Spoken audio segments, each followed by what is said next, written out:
Quatrième vidéo de notre série consacrée aux coachs qui ne peuvent pas faire appel à un professionnel de la préparation physique, mais qui veulent tout de même profiter des bénéfices de cette pratique. Et après avoir parlé échauffement, musculation et cardio, les liens de ces vidéos sont en description, nous allons aujourd'hui nous pencher sur le sujet du suivi et de la gestion de la charge d'entraînement. Allons-y. Premièrement, qu'est-ce que le suivi de charge? Eh bien, vous savez sûrement que pour progresser dans n'importe quel domaine sportif, il faut s'entraîner afin de générer des adaptations qui prendront place pendant la récupération. Pour faire un schéma extrêmement simplifié, vous faites de la musculation, donc vous abîmez vos muscles, puis vous récupérez, et pendant cette récupération, vos muscles se reconstruisent plus forts et plus résistants pour pouvoir faire face aux contraintes que vous leur avez imposées. C'est le fonctionnement même de la progression. Et d'ailleurs, j'ai une vidéo entière détaillée à ce sujet, le lien est en description si elle vous intéresse. Donc, le meilleur moyen de progresser, c'est de s'entraîner dur sans pour autant dépasser sa limite. Si vous vous dépensez plus que vous n'arrivez à récupérer, alors vous ne pourrez pas progresser correctement et sur le long terme, vous augmenterez votre risque de blessure. A l'inverse, si vous ne vous entraînez pas assez ou pas assez dur, vous ne parviendrez pas à stimuler des adaptations dans votre organisme.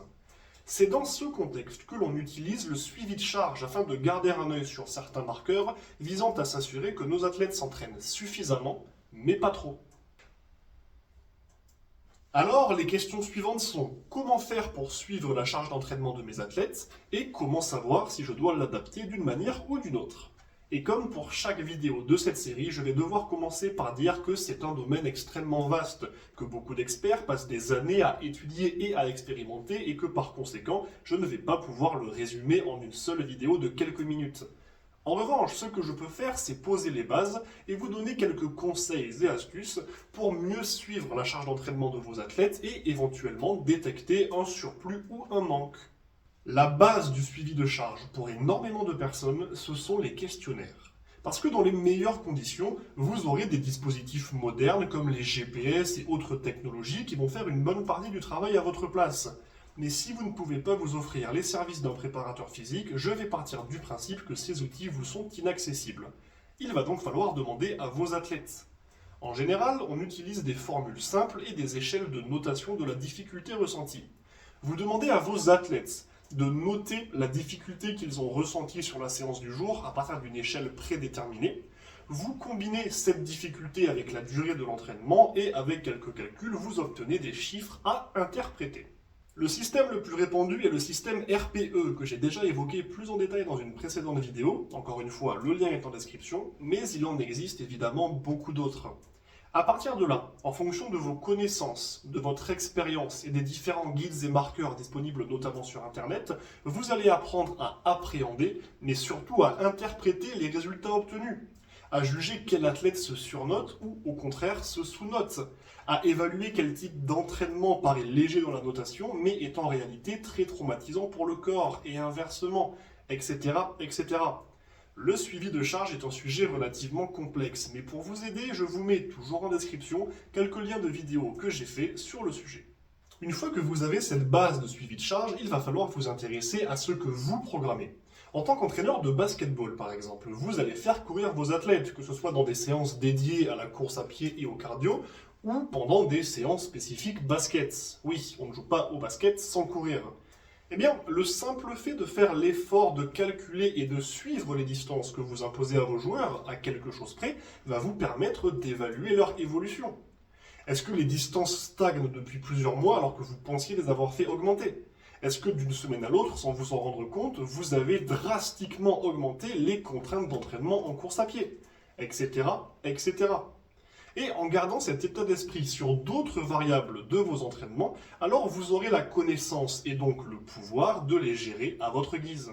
Ensuite, il est important de prendre en compte les aspects psychologiques et émotionnels. En effet, plus vos athlètes seront dans de bonnes conditions mentales, plus ils seront dans une bonne situation pour pouvoir s'entraîner dur et récupérer correctement. Et pour cela, une chose que vous pouvez évaluer, entre autres, c'est ce que l'on appelle la charge émotionnelle des entraînements.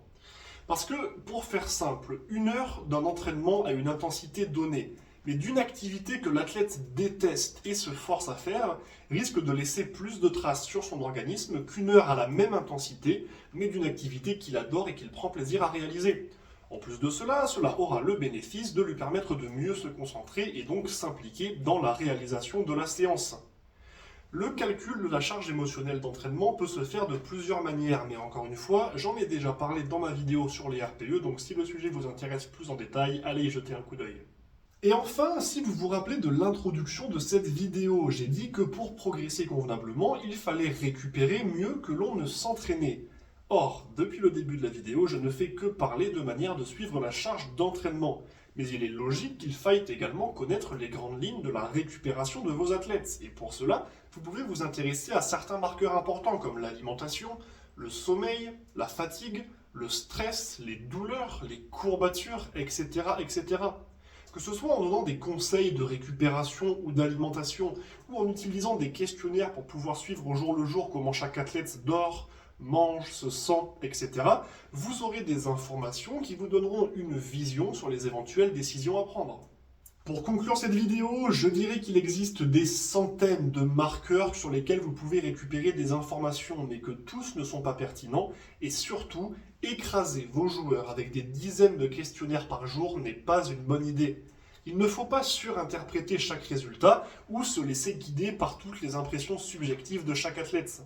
Avec le temps, vous allez développer vos connaissances, votre expérience et prendre quelques informations sur les différents guides et conseils disponibles sur Internet, ce qui vous permettra d'apprendre à utiliser et surtout à sélectionner les facteurs qui seront le plus importants selon votre sport, vos athlètes, votre manière de coacher et peut-être le plus important, il ne faudra garder que les facteurs dont vous pouvez tirer à la fois une interprétation mais surtout une utilité. Parce que avoir des tonnes de données juste pour avoir plein de chiffres, cela ne sert à rien.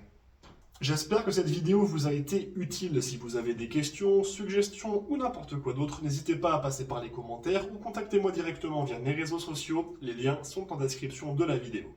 Sur ce, bon entraînement et n'oubliez pas, rendez-vous fiers.